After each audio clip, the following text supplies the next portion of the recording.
Sasa hii ni sura ya 18, jinsi ya kufungua akaunti ya Forex. Akaunti ya Forex ni nini? Unaona? Akaunti ya Forex tunasema kwamba ni akaunti unayofungua kwa broker ili kuweza kufanya biashara ya sarafu sokoni. Unaona? Kwamba ili uweze kutrade lazima ufungue akaunti. Na akaunti hii uifungui kokote zaidi ya kwa nani? Kwa broker. Unaona?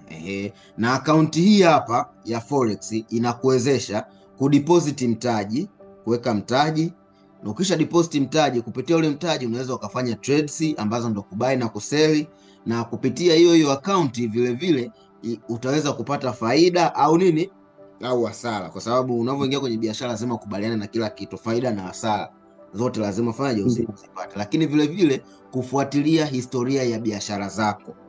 Unaona, kupitia akaunti ya Forex ukifungua kule kwa broker unaweza kufuatilia historia ya biashara zako tangu siku ya kwanza ulivyofungua akaunti, ukajua mwenendo wa biashara yako, kama je, grafu yako inapanda kwenye biashara, unaona, au grafu yako inafanyaje, inashuka, hiyo biashara unayofanya na kutengenezea faida au hasara. Yote unaweza kufuatilia kupitia nini? Baada ya kufungua akaunti kwa nani? Kwa broker. Kwa broker. Aina za akaunti. Kwenye akaunti tuna demo akaunti. Hii ni akaunti ya majaribio. Unaona? Vile vile haina pesa halisi, inafaa kwa kufanyaje? Kwa kujifunzia. Demo account. Unakumbuka hata kuna siku pia nilikwambia kuna demo account ambayo utakuwa unafanya nini? Unafanya practice. Kwa hiyo hii demo account baada ya kufungua account kwa broker unaweza ukaopen demo account kwa ajili ya kufanya nini? Majaribio. Na ndo kama ile ambayo tulifunguaga siku zile wakati tunasoma kwenye platform ya MT5 kwenye simu. Ile pale ni demo account. Kwa hiyo demo account ndio inaonekana vile. Kila kitu ambacho unakuwa unakiona kwenye demo account kipo kwenye live account. Isipokuwa tofauti ni kwamba ile demo account ile sio pesa halisi, ila live account ile ni pesa yako halisi. Unaona? Alafu vile vile aina nyingine ya account tunasema ni live account. Unaona? Sasa hii live account ndio account ya biashara halisi, ambapo hapa unatumia pesa yako, pesa ambayo umeideposit kwa broker, unailink na MT5, ndipo unafanyaje? Unaanza kutrade. Hiyo tunaita ni nini? Live account. Unaona? Lakini vile vile tuna cent account au micro account. Hii ni account ya live lakini kwa mtaji mdogo. Unaona? Faida na hasara ni ndogo. Yaani cent account hii iko hivi kwamba una deposit mtaji mdogo, labda $10. Unaona? Lakini zile $10 unaziconvert, unazibadilisha zinaenda kwa kwenye nini? Kwenye senti. Unaona? So unajua hata shilingi pia, shilingi 10,000 au shilingi 100 unaweza kubadilisha kwenda kwenye senti, si ndio hivyo? Kwamba shilingi 100 ni sawa sana senti ngapi? Ni sawa sana senti 10,000. Kwa sababu shilingi moja sawa sana na senti 10. Yes, shilingi 10 sawa sana senti elfu ngapi? 1,000 kama sikosei. Kwa hiyo shilingi 100 unazidisha mara 100. Ukizidisha mara 100 unapata senti. Kwa hiyo shilingi 100 sawa sana senti 10,000. Unaona? Kwa hiyo unaweza kudeposit mtaji mdogo afu ukabadilisha kwenda kwenye nini? Kwenye senti. Unaona? Kwa hiyo hizo senti zako, hata faida ambayo unakuwa unazipata katika mfumo wa nini? Wa senti. Kwa hiyo vinakuwa ni faida vidogo hivi. Na kuendelea. Mara nyingi mimi huwa na suggest, yani mtu ambaye hana mtaji au mtaji wake ni mdogo, basi afungue senti account. Hii itamsaidia kuprotect ule mtaji wake usiungue, lakini vile vile akawa anakuza mtaji wake taratibu. Japokuwa itachukua muda mrefu, lakini kwa sababu lengo kubwa la kwanza huku ni kulinda mtaji usipotee, kwa sababu ukipoteza mtaji kesho utatrade nini? Unaona? Kwa hiyo lengo kubwa ni kuhakikisha kwamba leo una trade na kesho pia unafanyaje? Una trade. Kwa hiyo kikubwa unachotakiwa kwanza ni kulinda nini? Kulinda mtaji. Unaona? Alafu vile vile tuna hii account nyingine ambayo tunaita ni standard account. Unaona? Hii standard account hii tunasema ni account ya kawaida. Inafaa kwa traders wenye uzoefu na mtaji wa wastani. Ndio tunatumia nini? Standard account. Kwamba ukishasoma sasa uko vizuri, unaona, na mtaji wako labda uko wastani, labda tuseme una $500, $1,000 au dola ngapi, unafungua zako standard account, then unaanza kufanyaje? Kutrade. Hapa tayari umeshajua kutrade. unaona. Lakini vile vile tuna ECN au low spread account. Sasa hizi ni account ambazo mara nyingi brokers wengi wanakuwa wanakata nini, commission. Sasa hii inafaa zaidi kwa trader ambaye yuko pro, ameiva vizuri, yani ni profitable trader, unaona. Kwa hiyo unafungua hii account sababu broker haijalishi ukifungua account hii ya nani ya ECN au low spread account, haijalishi unapata hasara au upate hasara, broker lazima achaji commission. Ile commission ni bei ya wewe kufanya zile transaction hizo za kubai au kuuza. Kwa broker anachukua cha kwake mapema kabla hata wewe hujapata hasara au hujapata faida. Yeye broker tayari anakuwa ameshakata nini, commission yake. Kwa hiyo muhimu muhimu kwanza na demo account, una practice, una experience soko jinsi linavyoenda. Take profit imehit kwa kwenye pair ya Euro USD. Hiyo ya leo hii ya leo. Mbona kwenye hii nini? Kwa hiyo unaanza na demo, kutoka demo labda maybe unaweza ukafungua cent account au ukaja kwenye standard account, then ukawa unaendelea kutrade. Hatua za kufungua account ya forex. Jambo la kwanza, unatakiwa kitu kikubwa sana ambacho unatakiwa ukifahamu na ukielewe ni broker. Lazima uweze kuchagua broker ambaye ni nini, ni sahihi, unaona. Kwa hiyo make sure unatafuta broker ambaye ana leseni halali, ambaye ni regulated, umeona. Regulated broker ana leseni, na mara nyingi broker zote leseni zao unakuwa unaziona kwenye platform zao au kwenye website zao, unaona.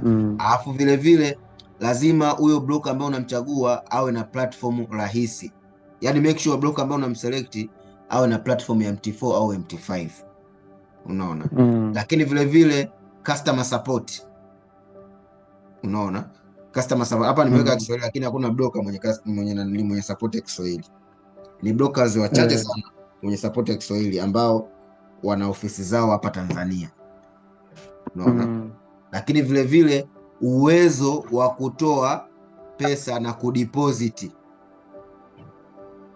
uwe ni rahisi, na maybe kwa njia ile ambayo unaipenda wewe, labda awe na options za M-Pesa, benki na nini na crypto, unaona. Yani sana sana benki na crypto ni option nzuri sana kwenye kudeposit pesa, kwa sababu kwa M-Pesa au Tigo Pesa uwezo ukadeposit mtaji mkubwa na uwezo uka withdraw pesa nyingi kwa kutumia M-Pesa au Tigo Pesa. Kwa mfano kuna broker labda anaitwa Exness, mwingine HFM, wana limiti zao kutoa hela kwa kutumia nini, M-Pesa per day.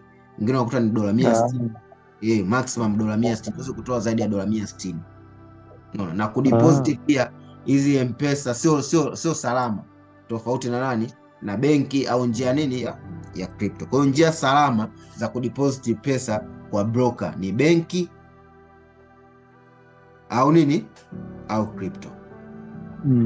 Hizi ndio njia salama, ila hii M-Pesa una deposit mitaji midogo midogo, labda $200, $100, $300, of which ni pesa ambao pia sometimes wanazi accept, unaweza ukadeposit pia zenyewe. Hizi watu wanachoma sana, $200, $300 hizo wanapoteza sana, ila mtu ambaye sana sana watu ambao wana deposit pesa kubwa kuanzia $1,000 au $2,000 au dola ngapi, na shauri sana kutumia benki au nini au crypto, unaona. Hatua ya pili, ukishachagua broker unajisajili kwenye platform yake au kwenye website yake. Kwa hiyo utatembelea tovuti ya huyo broker, unaona, utasoma, utajaza fomu na kukubali vigezo na masharti, na kwenye fomu utaona kuna jina, sehemu ya kujaza jina lako kamili, utajaza email, unaona, namba ya simu, address, mahali unapoishi, na muhimu sana kujaza address sahihi ambayo unaishi, ambayo inafanana na kwenye vitambulisho chako, aidha kitambulisho cha NIDA. Ni muhimu sana kujaza address sahihi, mahali sahihi ambapo unafanyaje, unaishi. Hii itakusaidia baadaye kwenye broker kukufanyaje, kukuverify. Vile vile sasa mnakuja kwenye upande wa verification. Lazima kwenye verification uta upload kitambulisho. Lazima uwe na kitambulisho either NIDA, passport au driving license, leseni ya udereva. Hivyo ndo vitambulisho ambavyo vinakubalika na broker: NIDA, passport au leseni ya nini, ya udereva, kwenye kufanya verification kwamba ni wewe uliyefungua hiyo account. Lakini vile vile upload uthibitisho wa nini, wa makazi. Unaona kwamba ile address ambayo umeijaza, lazima uupload uthibitisho wa makazi yao, uupload document ambayo inathibitisha kwamba wewe ni mkazi wa hayo makazi. Na mara nyingi hapa tunatumiaga document ambayo inaitwa affidavit, ambayo unajaza affidavit, inakuwa na muhuri wa mwanasheria, ndipo unafanyaje, una upload. Ukiupload kwa hiyo huwezi kufungua bila hiyo affidavit. Either uwe na bank statement, kuna utility bill au hizi bili za maji, bank statement au barua ya serikali. Barua ya serikali ndio hiyo tunasema tunatumia sana sana affidavit. Kama unaenda kwenye nani hapo unaomba utambulisho, tofauti. Yaani ukienda kwa mwanasheria unamwambia bwana, mimi nataka affidavit ya makazi, sema hii nitakusaidia kwenye kuverify hapa, nitakusaidia wewe. Vitambulisho si unavyo? Kwenye kuverify hizi uthibitisho wa makazi, hii nitakusaidia, nitakusaidia kupata hii affidavit ambao utaiupload, utaverify haraka. Labda bank statement labda ndo rahisi kidogo, kwa sababu si unaweza ukainani kwenye sim banking tu ikatoka. Ikatoka. Sasa hiyo bank statement hakikisha inakuwa na address, lazima hiyo na address ambayo inafanana na ile ambayo umeijaza wakati unajisajili au unajaza ile fomu ya kujisajili kwenye nani, kufungua account kwa broker. Unaona, baada ukisha upload unasema hiyo utanisaidia hiyo. Ili nitakusaidia. Hii mara nyingi watu wanapataga changamoto sana. Vile vile baada ya hapo utasubiria watakuverify. Wakisha kuverify utapata email kwamba account yako imekuwa verified, uko tayari sasa kwa kufanyaje, kutrade. Kwa hiyo utafungua trading account, ambao kwa mara ya kwanza unaweza kufungua demo account, then ukishafungua demo account utakuelekeza namna ya kuilink sasa hii demo yako account ambayo umeifungua kwa broker na MT5 yako ya kwenye nini, ya kwenye simu. Unaona, then kwenye hiyo demo account utachagua unataka account gani. Unataka je, ni standard account au unataka, kuna brokers wana majina ya hizi account wamezipa majina tofauti tofauti. Kuna broker mwingine ana standard account, ana zero spread account, ana pro account, ana pro plus, mwingine ana standard account, sijui ana nini, sijui ECN account hivyo. Kwa hiyo inategemea, unaona, na kila account unakuta inakuwa na masharti yake, unaona. Then pakua application ya MT4 MT5 ili uweze kuweza kulink hiyo application, then utaingia kwa kutumia login credentials. Unaona, baada ya hapo naona hizo za juu hizo namna ya kujisajili unatumia simu au lazima uwe na PC? Unatumia simu tu. Hizi zote hapa kwa tunatumia simu, haina haja ya nanilio ya kutumia PC. Yaani hapa hii yote ni simu. Then baada hapo ukishamaliza sasa you are free sasa kutrade. Utadeposit mtaji kwenye live account. Unaona, kwa hiyo utadeposit kupitia njia ya malipo ambayo unaipenda wewe, either ni M-Pesa, benki au crypto. Unaona, ila hakikisha unatumia kiasi ambacho uko tayari kujifunza nacho, sio pesa ya dharura. Yaani deposit pesa ambayo hata ikipotea haitakuvurugia, haitakutoa kwenye mfumo wako wa maisha yako ya kila siku. Yaani hakikisha unafanya hicho kitu. Ni kitu muhimu sana. Umeona? Hakikisha unafanya hivyo. Yaani usideposit pesa ambayo tayari ukiipoteza tu watoto hawali. Hiyo ni changamoto. Unaona? Okay. Psychology ya kuanza safari ya trading. Unaona? Psychology ya kuanza safari ya nini? Ya trading. Account ya forex ni zaidi ya namba. Unaona? Akaunti ya forex ni zaidi ya namba, ni hatua ya kujenga tabia nini ya biashara. Usifungue akaunti kwa pressure ya mitandao. Unaona, hakikisha unasoma kwanza, unaelewa kila kitu, unaelewa na riski ambazo ziko associated na biashara hii ya forex, then ndio ufungue nini akaunti. Na vile vile hata kama ukifungua akaunti, usianze kutrade bila kuwa na uelewa. Unaona, usifungue account yani hujaelewa tayari umedeposit tayari umeanza kutrade, kisa kwa sababu umeambiwa ukiona haya high na haya low una buy, ukiona lower low sijui na lower high una sell. Make sure unasoma, unaelewa, unafanya practice za kutosha, ndipo sasa una deposit nini pesa. Yani kila kitu inabidi ufanye kwa mkakati, usifanye kwa kukurupuka, kwa sababu ukikurupuka lazima tu soko litakuhambo. Unaona, yani soko ukiliendea kwa pupa litakufundisha nidhamu. Unaona, na hakuna maumivu makali kama maumivu ya kupoteza pesa, ya kuchoma account. Sababu umechoma account, unajua kabisa hapa nimeshapoteza pesa yote, inatakiwa nianze sasa mchakato wa kutafuta mtaji mwingine ni deposit. Au maumivu ni makali sana, hasa ukikuta maisha yenyewe sasa hivi ya Kitanzania yalivyokuwa changamoto hivi, kupoteza dola 100 au dola 500 au dola 1000 kuja kuipata tena nyingine kama hiyo ni changamoto sana, ni mtiti. Lazima uwe na nini na nidhamu, uwe na mkakati, usikubali yani kufungulisha ile account hujasoma, hujaelewa, hujui kutrade, wewe unaanza kutrade. Usikubali hata kidogo. Unaona? Kwa hiyo jinsi ya kuweka na kutoa pesa hii ni simple. Unaona?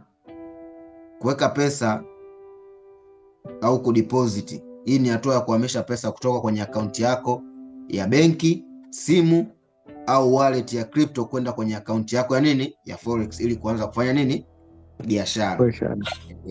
Kwa hiyo kudeposit ndo sasa ile kitendo cha kudeposit, sasa hapo ndo unaanza sasa kutrade kwa nini kwa vitendo. Baada ya kudeposit pesa unaona imeingia kule, mchakato unakuaje na namna ile namna ya kuzitoa, kwa sababu pesa kisha ingia kule kwenye account ya broker, lazima utaitransfer, itaenda kwenye trading account maalum sasa kwa ajili sasa ya kutrade, kubonyeza kuclick hizo buy and sell. Kwa ni ka process fulani hivi, kuna ka process ka refu, lakini ni very simple kwenye kufanya kwenye kudeposit. Unaona, na njia maarufu za kudeposit nowadays, watu wamekuwa wanapenda sana broker ambaye anakuja anaambia bwana, una deposit hela kwa kutumia M-Pesa ya Telmane sijui na hivi sana, najua bwana, kwa sababu siku hizi mtu unakuta amepata dola 10 au 30 au 50 anataka adeposit 40,000 20,000 anataka afanye deposit. Sasa hizo ni hela ambazo unaweza kuzideposit kupitia benki au crypto, unaona, au Visa au Mastercard. Lazima tu utapitia kwenye nini, kwenye M-Pesa. Na brokers wameweka hizi njia mahususi kwa sababu ili kupata hao wanao deposit mitaji midogo. Unaona, watu wengi wanao deposit mitaji midogo wanatumia hizi njia za M-Pesa na Tigo Pesa, na ndio watu ambao wanaongoza sana kupoteza pesa sokoni. Unaona, kwa sababu wewe una deposit mtaji wa dola 10, dola 20, yani ukiweza kukuza huo mtaji wa dola 10 au dola 20 au dola 30 mpaka ukafika dola 100, licha ya skills pia sometimes ni bahati. Kwa sababu kuna emotion, sio kwamba haiwezekani, ni very possible, lakini pia ni ngumu sana kukuza mtaji wa dola 5, dola 10 au dola 20, kwa sababu utaingia tu na tamaa ya kufanyaje, ya kutaka kujilipua au kutake riski kubwa. Unaona, njia nyingine ni benki, crypto, Visa na Mastercard, zote hizo unatumia kudeposit pesa kwa broker. Unaona? Kwa hiyo namna ya kudeposit pesa, utaingia kwenye akaunti yako ya broker, nenda kwenye sehemu ya deposit, chagua njia ya malipo, unataka kudeposit kwa njia gani, weka kiasi unachotaka, fuata maelekezo ya malipo, then unasubiri uthibitisho. Yaani unakuwa kama unatuma hela vile, lakini unakuwa kwenye website ya nani, ya broker. Unaona? Na uzuri au brokers za siku hizi ukiwa unatumia hii mifumo ya simu, ukisha click kule, kwa sababu unapokuwa unafungua account unaweka namba yako ya simu, ukisha click kule huku unakuja tu notification kwenye simu, kutia password tu, ruhusu hela ifanye ingie. Na always deposit inakuwa ni instant. Unaona, ila withdraw sometimes ndio waga inakuwa na delay. Unaweza kukuta sometimes inaweza kuchukua dakika 5, nusu saa, dakika 30, sometimes lisali zima au lisali 1.5. Na kwa njia ya benki sometimes inachukua mpaka masaa 72 withdraw kwa njia ya benki. Ila njia ya crypto ni instant. yani kutoa hela kwenye account ya broker kupeleka kwenye account yako ya crypto inakuwa ni very instant. Na kutoa pesa hiyo ndo hatua ya kuhamisha faida au pesa kutoka kwenye account yako ya forex ambako ni kwa broker kwenda kwenye account yako ya benki, simu, wallet au nini au crypto. Unaona? Kwa hiyo kwenye kutoa, njia hizo ambazo unatumia kwenye kudeposit ndio njia hizo ambazo unatumia kwenye kufanyaje, kwenye withdraw. Unaona? Na nowadays kumekuwa na masharti kwamba kama ulitumia kudeposit hela kwa kutumia M-Pesa, basi withdraw utatumia hiyo M-Pesa. Sio umetumia M-Pesa afu una withdraw kwa kutumia Tigo Pesa au una withdraw kupitia benki, wanagoma, mfumo unakataa. Na hii yote kwa sababu wanaepuka money laundering. Unaona? Mtu anaweza kadeposit hela kwa njia ya benki, kumbe anatakatisha pesa ili yani kurasimisha pesa zake chafu zionekane nini ni safi. Kwa hiyo kuepuka hicho kitu, lazima ile njia ambayo umetumia kwenye kudeposit hela ndio njia hiyo ambayo utaitumia kwenye kufanyaje, withdraw. Okay. Hizo ndio restriction. Kama ulitumia crypto, basi utawithdraw kwa njia hiyo ya nini, ya crypto. Kama ulitumia kadi, utawithdraw kwa njia ya kadi. Na ukiforce account yako, broker anaiblock kwa sababu anajua wewe sio mtu salama, unafanya money laundering, kitu ambacho ni kinyume na sheria na hizi za nchi zote za duniani. Unaepuka sana money laundering. Kuna jamaa yangu alikuwa yuko China, alikuwa anatafuta means ya kutuma hela kumfikia kule China. Unaona? Kwa hiyo akawa na deposit kwa broker, afu akifika kule ana deposit kwa benki, akifika kule sijui akawa na withdraw kwa crypto zinaenda kama USDT.